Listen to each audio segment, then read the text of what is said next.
अगर एक बात है जिससे आप बिल्कुल जकड़े जा सकते हो, वो ये है, आपका अंदर का, आपका भीतर का जीवन परमेश्वर के सामने वो सबसे महत्वपूर्ण बात है। एक बड़ा वचन है पुराने नियम में, अद्भुत वचन, जो मैं आपके सामने पढ़ना चाहता हूं। मैं आशा करता हूं आप कभी इसको नहीं भूलेंगे। पहला शमूएल 16 अध्याय और 7वां वचन। सबसे महत्वपूर्ण वचनों में से एक है ये पुराने नियम का। मैं नहीं जानता हर विश्वासी इस पर विश्वास करता है या नहीं। पहला शमूएल 16 उसके 7वें वचन में लिखा है, आखिरी भाग, मनुष्य तो बाहर का रूप देखता है, परंतु यहोवा की दृष्टि मन पर रहती है। मैं आपको बताना चाहता हूं, अगर आप इस एक बात से जकड़े जा सकते हो,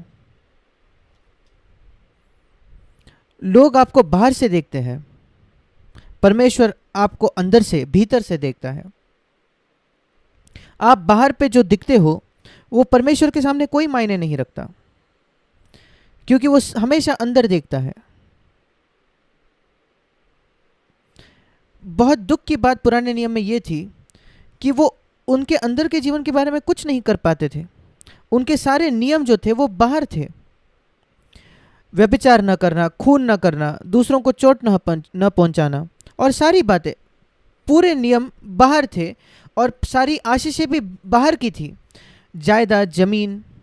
और हम कह सकते हैं पुराना नियम वो बाहरी धर्म था और नया नियम वो अंदरूनी, भीतर का। और इसलिए जो लोग अपने आप को मसीही कहते हैं वो बाहरी बातों से बहुत ज़्यादा ध्यान देते हैं, अंदरूनी बातों से ज़्यादा। तो हम कह सकते हैं ऐसे मसीही वो पीछे जा चुके हैं पुराने नियम में जीने के लिए। वो पूरी तरीके से चूक गए हैं जो यीशु मसीह आया था देने के लिए और सिखाने के लिए। अगर आप मेरे साथ निकालिए मत्ती उसका 5वां अध्याय। मैं निश्चित हूं कि आप सब इस वचन को जानते हो। मत्ती 5 उसका 20 वचन। हम कैसे स्वर्ग के राज्य में प्रवेश करें,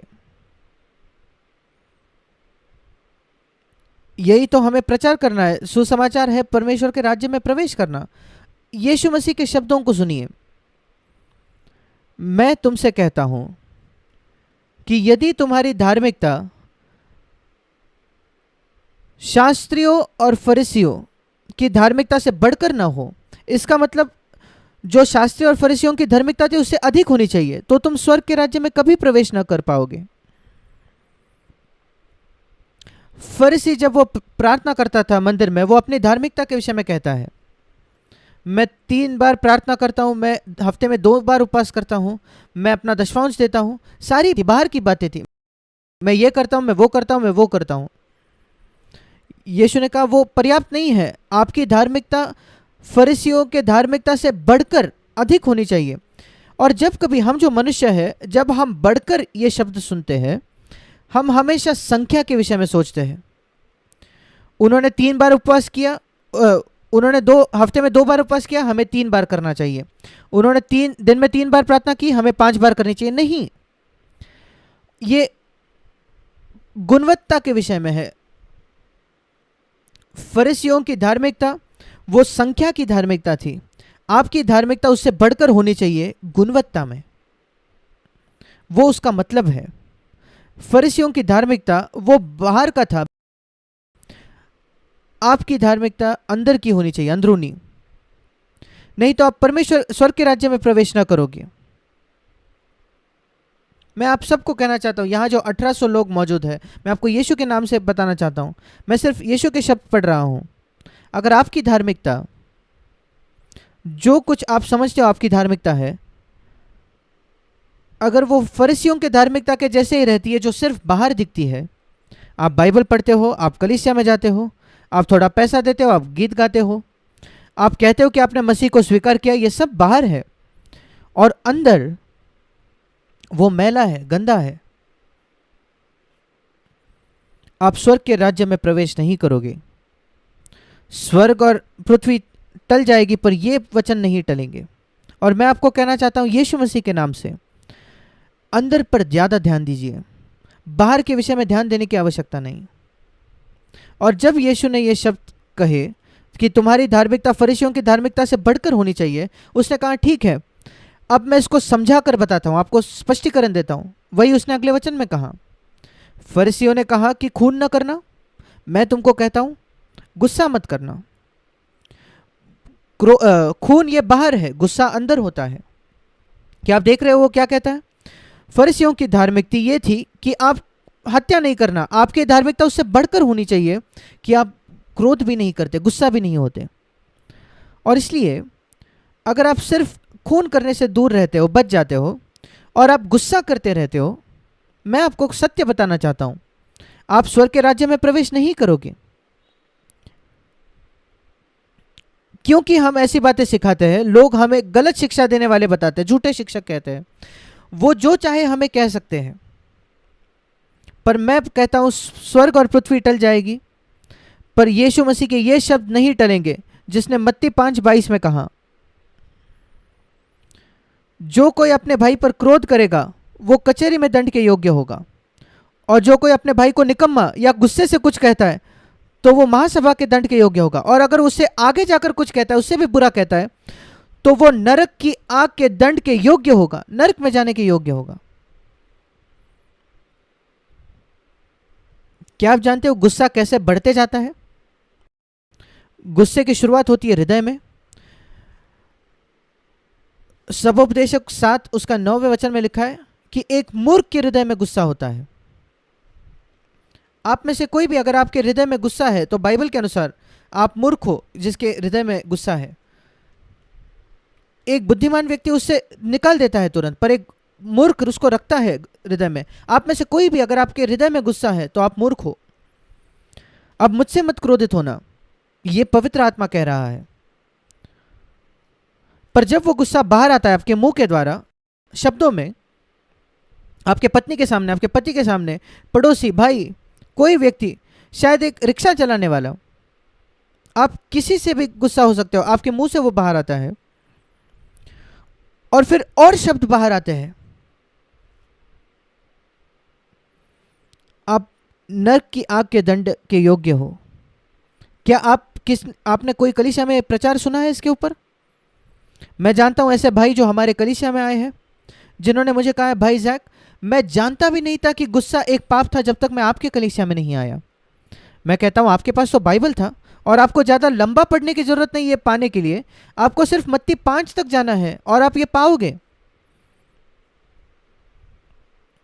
और यीशु क्या स्पष्ट कर रहा है? आपकी धार्मिकता फरीसियों की धार्मिकता से बढ़कर होनी चाहिए स्वर्ग के राज्य में प्रवेश करने के लिए। जैसे हमने कुछ समय पहले सुना, कुछ अंदर के रोग होते हैं, बीमारियां होती है, जिनके बाहर में कोई लक्षण नहीं दिखते, सिम्टम्स नहीं दिखते, जब तक आप कोई ब्लड टेस्ट नहीं करवाते। और आप फिर पाते हो, मुझे कैंसर था मेरे खून में, मेरे खून में कोई और बीमारी थी, मैं नहीं जानता था इसको, मुझे तो सब ठीक लग रहा था। ऐसा ही पाप होता है। और इसलिए यीशु ने कहा, अंदर पर ज्यादा ध्यान दो। मनुष्य बाहर देखता है, परमेश्वर अंदर देखता है। आपकी धार्मिकता ज्यादा होनी चाहिए फरीसियों की धार्मिकता से। यह परमेश्वर का पूरा उद्देश्य है। परमेश्वर के उद्देश्य का एक भाग जो हम 41 वर्ष से प्रचार कर रहे हैं, मनुष्य बाहर देखता है, परमेश्वर अंदर देखता है, और अंदर बाहर से ज्यादा महत्वपूर्ण है। और फिर यीशु ने कहा, मैं एक और उदाहरण देता हूं। फरीसियों की धार्मिकता यह थी कि व्यभिचार न करना, वो बाहर है, 27 वचन। पर मैं तुमसे कहता हूं, अगर आपके अंदर आप एक स्त्री को देखते हो और आप उसको छूते नहीं, आप उसके पास नहीं जाते, आप उससे बातचीत नहीं करते, आप सिर्फ उसको देखते हो और कहते हो, काश मैं इसके साथ बिस्तर में सो पाता, आप वो कर चुके हो। और ये सारे लोग जो कंप्यूटर के स्क्रीन पर क्लिक करते हैं और पोर्नोग्राफी, अश्लील बातें देखते हैं, जवान लोग, विवाहित लोग पोर्नोग्राफी देखते हुए, अश्लील चीजें देखते हुए, क्या आप जानते हो 60-70% नए जन्म पाए हुए मसीह विश्वासी ये पोर्नोग्राफी देखते हैं। हाँ,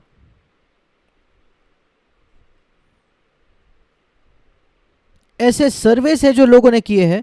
एक सर्वे में आपको नाम देने की जरूरत नहीं, आप सच पे कह सकते हो। और मुझे काफ़ी ईमेल मिलते हैं, कई ईमेल मिलते हैं जवान लोगों से जो विश्वासी है। और क्योंकि एक ईमेल में आपको नाम देने की जरूरत नहीं होती, आप जानते भी नहीं किस देश से वो लिख रहे हैं या वो कौन है, वो 50 वर्ष के हैं या 15 वर्ष के हैं, कोई नहीं जानता। वो बिल्कुल ईमानदार होकर लिखते हैं।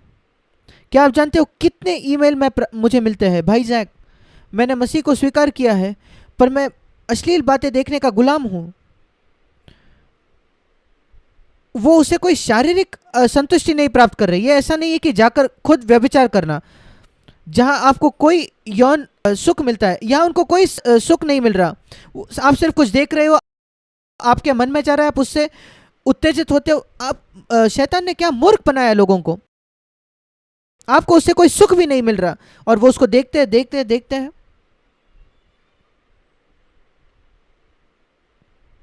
परमेश्वर, उनके आंखों के सामने परमेश्वर का कोई भय नहीं है। वही परमेश्वर देख रहा है। जब आप उस कंप्यूटर स्क्रीन पर देखते हो, क्या आप जानते हो आपके माता पिता वहां नहीं है, रूम तो बंद है पर वहां दुष्ट आत्माएं हैं। हाँ, वहां स्वर्गदूत है जो दुखी है, पवित्र आत्मा वहां है अगर आप विश्वासी हो तो। और शैतान ऊपर परमेश्वर के पास जाता है, उसको भाइयों पर दोष लगाने वाला कहा जाता है। वो कहता है परमेश्वर क्या आप उस व्यक्ति को देखते हो वहां? वो कहता है ये आपका बेटा है, संतान है। वो सीएफसी में जाता है, क्या आपने वो सुना? क्या देखो वो क्या देख रहा है, देखो वो इतवार को सुबह क्या गाता है, परमेश्वर क्या ये आपकी संतान है? और अब तो स्त्रियां भी है जो इसको देखते हैं। ये कितना ही दुष्ट है, मनुष्य कितना दुष्ट बन गया है कि स्त्रियां भी इसको देख रहे हैं।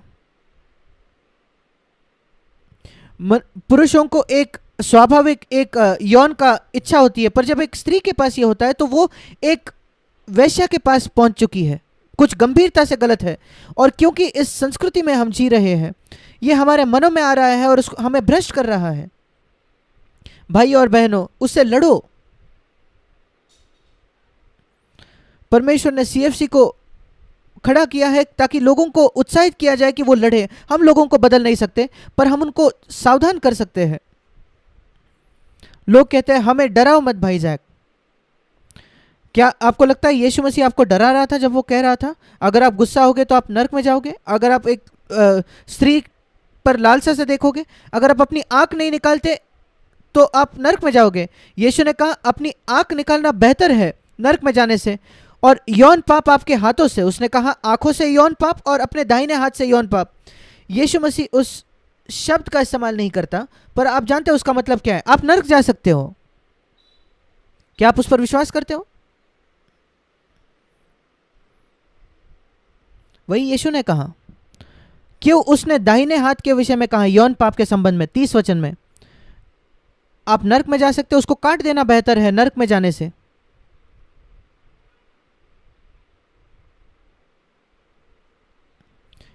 कितने लोग यौन पाप को गंभीरता से लेते हैं। पर लोग मुझसे कई बार पूछते हैं भाई जैक क्यों आप गुस्से के विरुद्ध में इतना प्रचार करते हो और यौन गंदे विचारों के बारे में और गुप्त सेक्सुअल पापों के विषय में? क्योंकि पूरे पहाड़ी उपदेश में सिर्फ 2 ही जगह है जहां यीशु मसीह ने कहा कि आप नर्क में जा सकते हो। सिर्फ 2 ही पाप है। ऐसे कई और पाप है जो पहाड़ी उपदेश में है। झूठ कहना, तलाक देना, अपने पड़ोसी से बैर रखना, घृणा करना, किसी को पैसा देना ताकि दूसरे लोग देखें, दूसरों के सामने प्रार्थना करना उन पर, या उपवास करके दूसरों को उनको उसके बारे में बताना, पैसे से प्रेम करना, चिंता करना, दूसरों का न्याय करना, इतनी सारी बातें मत्ती 5, 6 और 7। पर इन सारे पापों में से वो 2 पाप उठाता है और कहता है ये पाप आपको नर्क ले जाएंगे। अगर आप प्रार्थना करो और दूसरों के चाहते हो कि दूसरे इसको जाने तो आप नर्क में नहीं जाओगे, वो पाप तो है। आप उपवास करो और आपके उपवास का एडवर्टाइजमेंट करो तो आप नर्क नहीं जाओगे, वो पाप है। अगर आप अपने शत्रु से प्रेम ना करो, वो पाप तो है पर आप नरक नहीं जाओगे। अगर आप चिंता करते हो वो पाप है पर आप नरक में नहीं जाओगे। अगर आप पैसे से प्रेम करते हो वो पाप है पर आपको वो नरक नहीं ले जाएगा। पर जब बात है गुस्से की और गंदे विचारों की और अपने आंखों से लालसा करने की और हाथों से पाप करने की, उसने कहा कि वो आप नरक में जाओगे। देखिए मत्ती 5, 6, 7 पहाड़ी उपदेश, नरक ये शब्द सिर्फ 3 ही जगह आता है। आपके जबान से पाप, आपके आंखों से पाप, आपके हाथों से पाप, गुप्त रीति से। दूसरे लोग इसके विषय में नहीं जानते। हम इन्हीं आंखों का इस्तेमाल करते हैं बाइबल को पढ़ने के लिए, गानों को पढ़ने के लिए जो हम गाते हैं, इसी जबान का हम इस्तेमाल करते हैं परमेश्वर के वचनों का इस्तेमाल करने के लिए, स्तुति करने के लिए और लोगों से गुस्सा होने के लिए। हम इस दाहिने हाथ का इस्तेमाल करते हैं बाइबल को पढ़ने के लिए, और फिर दाहिने हाथ का इस्तेमाल करते हैं सेक्सुअल पाप करने के लिए। मैं यीशु के शब्दों पर विश्वास करता हूं और मैं आपको कुछ बताना चाहता हूं। आपको पवित्र आत्मा से भरे होने की जरूरत नहीं इन पापों पर विजय पाने के लिए। ऐसे कई लोग हैं जो कहते हैं वो पवित्र आत्मा से परिपूर्ण है, वो अन्य भाषा में कहते हैं और इन सारे पापों को वो करते हैं। मेरा विश्वास कीजिए, ऐसे पेंटिकॉस्टल लोग हैं, कैरिस्मेटिक लोग हैं जो गुस्सा होते हैं, जो यौन पाप करते हैं अपने आंखों से, अश्लील बातें अपने हाथों से, सारी बातें, और वो अन्य भाषा में बात करके उनकी समस्या का हल नहीं हुआ। मैं आपको बताना चाहता हूं एक मनुष्य का उदाहरण, जिसका नया जन्म भी नहीं हुआ था, जो यीशु मसीह के विषय में कुछ भी नहीं जानता था, जिसके पास बाइबल नहीं थी, जो पवित्र आत्मा से परिपूर्ण नहीं था, और जिसने कम से कम व्यभिचार से तो वो दूर रहा। यूसुफ, एक जवान 20 वर्ष का पुरुष, अपने माता पिता से दूर, एक घर में जहां कोई उसको हर दिन प्रलोभित करता था, और वो भाग गया वहां से। और मेरा विश्वास है उन दिनों में अगर पोर्नोग्राफी, अश्लील बातें होती और इसके सामने कंप्यूटर होता तो यूसुफ वहां से भी भाग जाता। क्या है जिसकी वजह से वो भाग गया? पवित्र आत्मा की परिपूर्णता नहीं, वो परमेश्वर से डर रखता था, परमेश्वर का भय रखता था। क्या आप जानते हो जब उस स्त्री ने उसको प्रलोभित किया, आप उत्पत्ति 39 में पढ़ते हो, कैसे मैं इस पाप को करूं परमेश्वर के विरुद्ध में। देखिए उस वचन को पढ़िए, हम सब इस वचन को हमें याद रखने की आवश्यकता है। उत्पत्ति 39,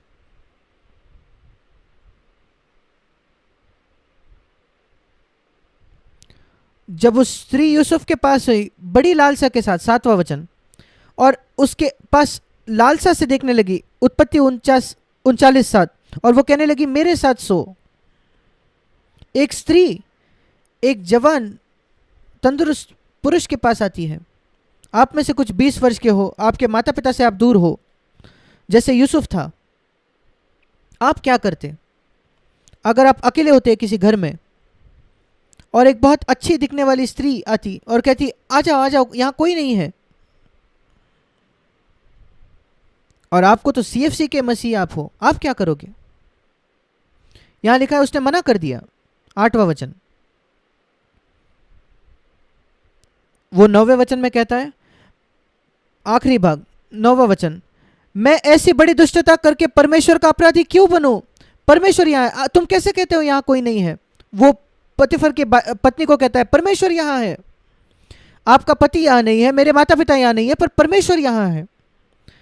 कैसे मैं परमेश्वर के विरुद्ध पाप कर सकता हूँ? और 10वां वचन, दिन प्रतिदिन वो यूसुफ के पीछे जाते रही, आ जाओ आ जाओ, हर दिन वो कहता था नहीं परमेश्वर यहाँ है, परमेश्वर यहाँ है, परमेश्वर यहाँ है। उसको लगा ये मूर्ख है, कौन सा पुरुष एक स्त्री को ऐसा मना करता रहेगा? मैं आपको बताता हूं, वो नहीं जो अन्य भाषा में बात करता है, पर जो परमेश्वर का भय रखता है। अन्य भाषा में बात करना वो बुद्धिमानी का आरंभ नहीं है। मैं अन्य भाषा में बात करता हूं, मैं उसके खिलाफ नहीं हूं, मैं 41 वर्षों से अन्य भाषा में बात करता हूं, मैं परमेश्वर को धन्यवाद देता हूं, पर वो बुद्धिमानी की शुरुआत नहीं है। परमेश्वर का भय बुद्धिमानी की शुरुआत है। और पवित्र आत्मा जब आकर उसने मुझे भरा, उसने सिर्फ मुझे अन्य भाषा का दान नहीं दिया, उसने मुझे परमेश्वर का भय दिया। यशायाह 11 में लिखा है वो प्रभु का भय का आत्मा है। क्या आप जानते हो प्रभु का भय मानने वाली आत्मा यशायाह 11 में है, उसका 2रा वचन, प्रभु के भय की आत्मा वो यीशु के ऊपर थी। और मैं कहता हूं यही आत्मा मैं चाहता हूं मेरे ऊपर हो, वो सच्चा पवित्र आत्मा है। पवित्र आत्मा को लिखा गया है यशायाह 11:2, प्रभु की, यहोवा के भय की आत्मा, एक ऐसी आत्मा जो मुझे परमेश्वर का आदर करने पर मजबूर करती है। जब मैं प्रलोभित होता हूं गुस्सा होने के लिए, उस क्षण जब मैं प्रलोभित होता हूं कोई गुप्त में पाप करने के लिए, कैसे मैं इस महान दुष्टता को करूं जब परमेश्वर यहां है। परमेश्वर हृदय को देखता है, मनुष्य बाहर देखता है। जब यीशु मसीह वापस आता है और हम उसके न्यायासन के सामने खड़े होंगे, हम पढ़ते हैं 1 कुरिन्थियों उसके 4 अध्याय में, ये परमेश्वर किस बात का न्याय करेगा?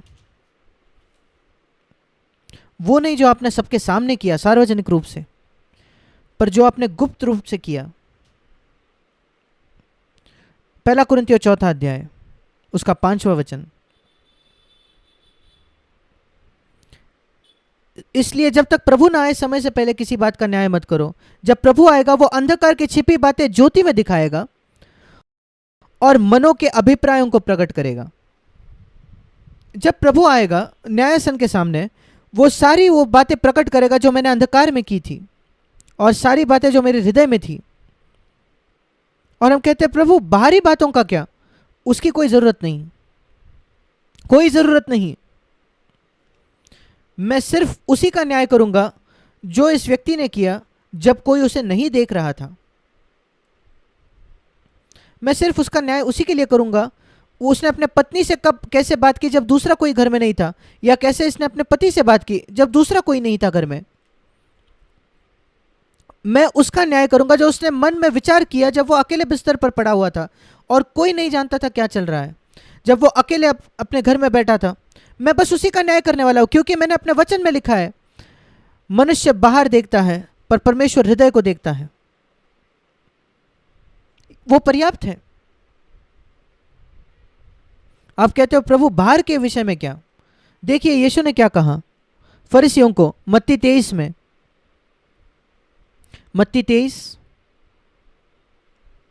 हे कपटी शास्त्री और फरीसियों, 25 वचन, मत्ती 23:25, तुम पर हाय, तुम कटोरे और थाली को ऊपर ऊपर से तो मांजते हो, परंतु वे भीतर अंधेर और असंयम से भरे हुए हैं। वो गंदा है, अंदर खुद का ही विलास करना है, मतलब जो कुछ मैं खुद चाहता हूं मैं वही करता हूं। अंदर बाहरी तौर पर सब बहुत स्वच्छ दिख रहा है, साफ दिख रहा है।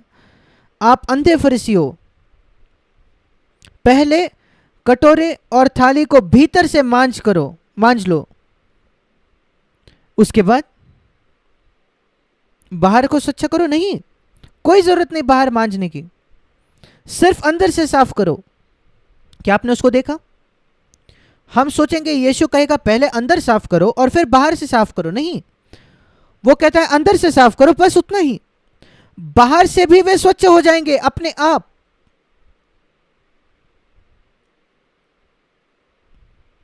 अगर आप अपने अंदर को गुस्से से शुद्ध कर लोगे तो आप किसी का खून नहीं करोगे। अगर आप अपने आप को अंदर से लालसा से शुद्ध करोगे तो आप कभी जाकर व्यभिचार नहीं करोगे। आपको बाहर साफ करने की आवश्यकता नहीं।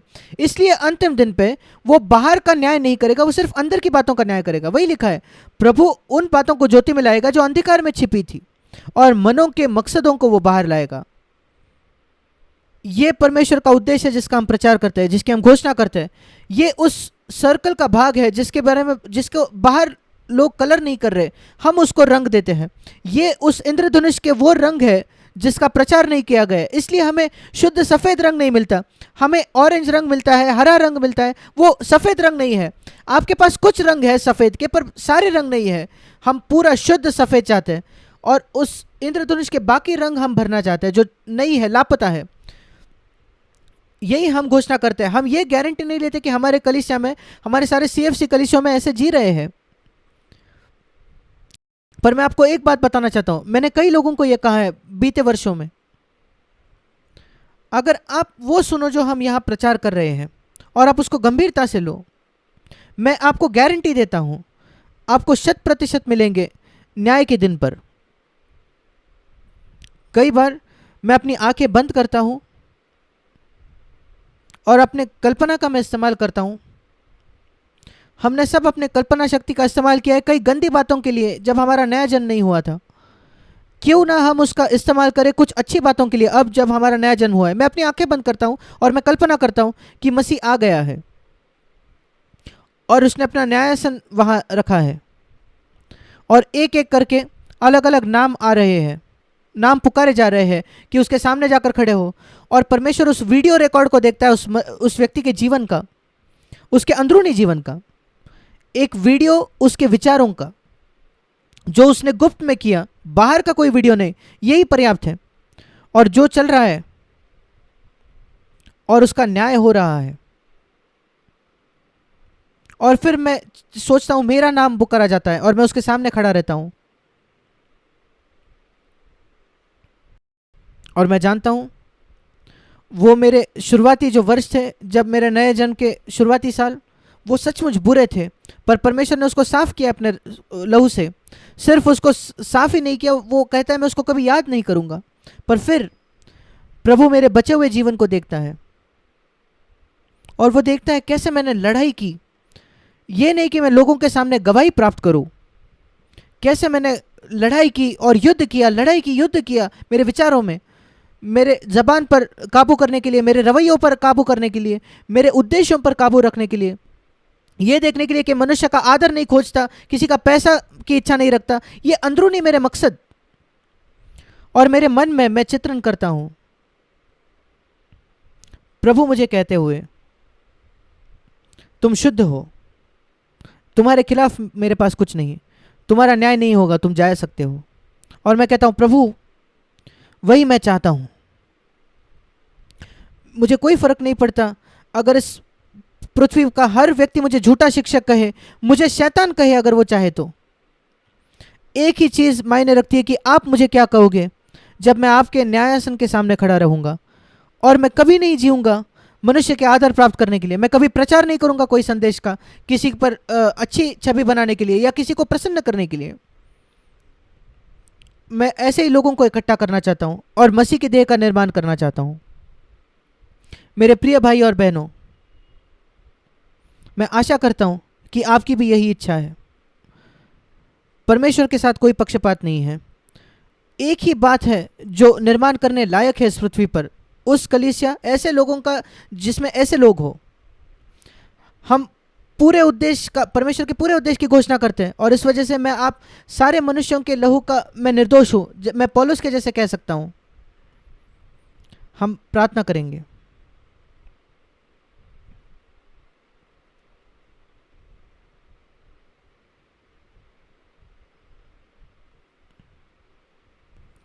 कृपया इस वचन को आपके हृदय से ऐसे ही न जाने दे। शैतान को इसको चुराने न दे उस बात से जो आपके जीवन के लिए सबसे महत्वपूर्ण है।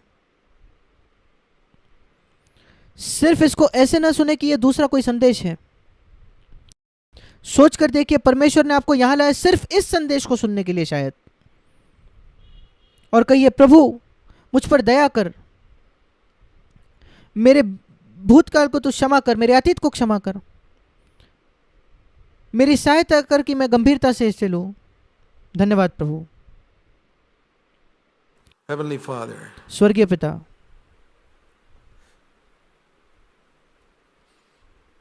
I can never preach, Lord, like I should. मैं कभी प्रचार नहीं कर सकता प्रभु जैसे मुझे करना चाहिए। The way you hate sin, जैसे आप पाप से घृणा करते हो। I pray that people will see it. मैं प्रार्थना करता हूं कि लोग उस बात को देखें। Have mercy on us. हम पर दया कीजिए। That which crucified you on the cross, we take so lightly. जिस बात ने आपको उस क्रूस पर टांगने पर मजबूर किया, हम उसको इतने हल्के से लेते हैं। Teach us the fear of God. हमें परमेश्वर का भय सिखाइए। Pour out upon us the spirit of the fear of God, we pray. प्रभु के भय की आत्मा को हम पर उंडेलिए, हम प्रार्थना करते हैं। We'll ask for nothing else. और हम और कोई बात नहीं मांगते। In Jesus' name, Amen. यीशु मसीह के नाम से, आमीन।